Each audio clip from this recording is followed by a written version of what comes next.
Welcome to Telugu capital TV. నేను మీ advocate Sasikanth. ఇవాళ నాతో మా కొలీగ్ అడ్వకేట్ శ్వేత గారు ఉన్నారు. మేడం నమస్తే. మేడం నమస్తే. మేడం, సుప్రీంకోర్టు ఇటీవల స్ట్రాంగ్గా పోలీస్ యంత్రాంగానికి ఒక ఇన్స్ట్రక్షన్ 41A నోటీస్ గురించి ఇస్తాం జరిగింది.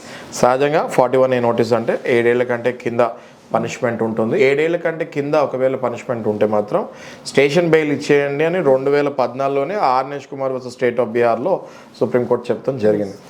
అలాగే ఇప్పుడు ఈ ఆధునిక యుగంలో నోటీసులు వాట్సాప్ల ద్వారా పంపించేసి వాట్సాప్లో ఆ నంబరు అయిందో కాదో తెలియకోకుండా కూడా పోలీసు వాళ్ళు వాట్సాప్ ద్వారా పంపించేసి నేను పంపించాను సహకరించట్లేదని అరెస్ట్ చేస్తానికి వెళ్ళిపోతున్నారు.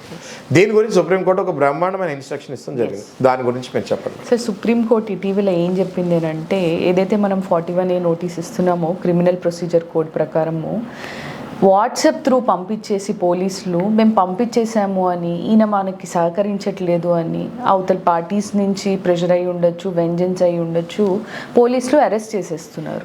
ఓకే, సో సుప్రీంకోర్టు ఏమని చెప్పింది అని అంటే, ఒక స్టాండింగ్ ఆర్డర్ ఇచ్చింది స్టేట్ గవర్నమెంట్స్కి అండ్ యూనియన్ టెరిటరీస్కి సంబంధించిన అక్కడ పోలీసులకు కూడా. ఏమనంటే, మీరు ఏదైనా 41A నోటీస్ ఇవ్వాలి అని అంటే క్రిమినల్ ప్రొసీజర్ కోడ్ ఏదైతే ఉందో దాని ప్రకారమే ఇవ్వాలి, కానీ మీరు వాట్సాప్ త్రూ పంపించేసి అది ఏ నెంబర్కి పంపిస్తున్నారో కూడా మనకు తెలీదు.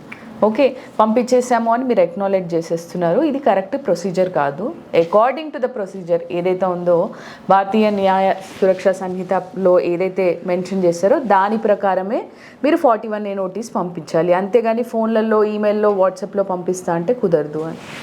ఇది చాలా బ్రహ్మాండమైన ఇన్స్ట్రక్షన్ మేడం. ఎందుకంటే ఇటీవల మనం చాలా కేసెస్ చూసాము. ఎప్పుడైతే పోలీసు వాళ్ళు ఒకవేళ ఎవరికైనా ఫేవర్ చేయాలనుకుంటారో వెంటనే ఆ నెంబర్కి నోటీస్ పంపించేసి సహకరించట్లేదని అరెస్ట్ చేసేస్తారు. వాస్తవానికి అవతల వైపు ఉన్న మహిళ కానీ పురుషు కానీ ఎవరైనా కూడా తప్పు చేశారా లేదా అన్నది ఇంకా మనకి తెలియదు. నోటీస్ కూడా నిజంగా వాళ్ళకి హ్యాండ్ ఓవర్ కూడా అయి ఉండదు. కానీ అకస్మాత్తుగా తనిఖీలు చేసి నేను నీకు నోటీస్ పంపించిన అయినా కూడా నువ్వు రెస్పాండ్ అవ్వలేదు నాకు అని అరెస్ట్ చేస్తాం జరుగుతుంది. ఇది చాలా అన్యాయము. మీరు చెప్పినట్టుగా సుప్రీంకోర్టు ఏదైతే స్టాండింగ్ ఆర్డర్స్ ఇన్స్ట్రక్షన్స్ ఇచ్చారో ఇవన్నీ కూడా పోలీసు వాళ్ళు పాటించాలని నేను కూడా కోరుకుంటాను. Thank you very much madam. Thank you sir.